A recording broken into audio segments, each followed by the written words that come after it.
વિસ્તાર એવા થરાદની અંદર એક આધુનિક ફાયર ફાઇટર મશીન એ નગરપાલિકાને આજે લગભગ 92 લાખના ખર્ચે લોકાર્પણ કરવામાં આવ્યું, જેમાં ચોમાસાની સિઝનમાં વરસાદની અંદર પાણી પૂરું હોય તો તેમાંથી બચાવવા માટેનું લાઇટની વ્યવસ્થા ના હોય તો પણ ઓટોમેટિક થઈ શકે, એનું રેસ્ક્યુ કરીને ખેંચવાનું હોય તો પણ થઈ શકે, ખાસ કરીને કોઈ ઝેરી ગેસ એનું કરતણ હોય તો તેમાંથી બચાવવા માટેની પણ સુવિધા, કોઈ મકાન નીચે દટાઈ ગયા હોય તો એને દટાયેલાને બહાર કાઢવા માટે, મોટા ઝાડો જો કપાઈને અંદર રસ્તા વચ્ચે પડ્યા હોય તો એને પણ દૂર કરવા માટેની કટિંગ મશીન સહિતની વ્યવસ્થા આ ફાયર ફાઇટરની અંદર છે. પાણી તો ભરેલું છે, હેવી પ્રેશર સાથે આગને ઓલવવા માટેની તો વ્યવસ્થા છે, પરંતુ તેની સાથે CO2ને પણ સાથે રાખ્યું છે. ઇલેક્ટ્રિક કોઈ આગ લાગી હોય તો એને પણ કંટ્રોલ કરવા માટેની વ્યવસ્થા છે. આ સરહદી વિસ્તાર માટે એક આશીર્વાદરૂપ સાબિત થશે, ખાસ કરીને આફતના સમયે.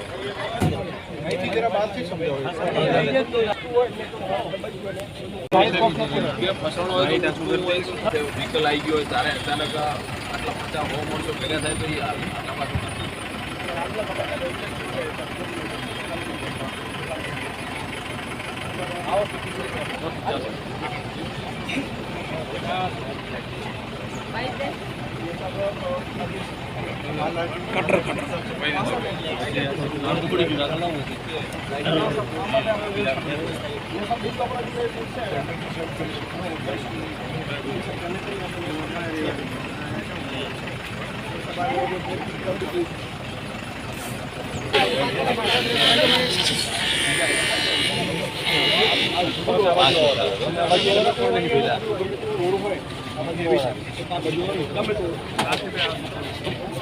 લોખંડને પણ થોડી આ લોખંડના કરવા માટે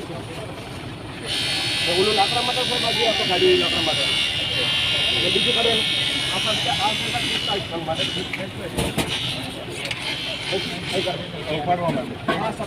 આમાં સભા અહીંયા કેટલા ટન સુધી 45 ટન સુધી આ મશીન છે. અચ્છા, એની સાથે જોઈન્ટ થઈ શકે. આટલાને પોળો 45 ટન વજન વાળું કોઈ માણસ ડટાઈ ગયું હોય, બીજી કોલેજ થઈ હોય માટે નીચે આપણે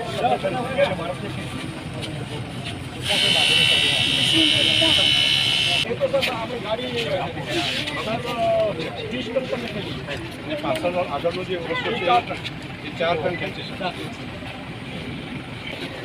એને ખવડાવવાનો છે.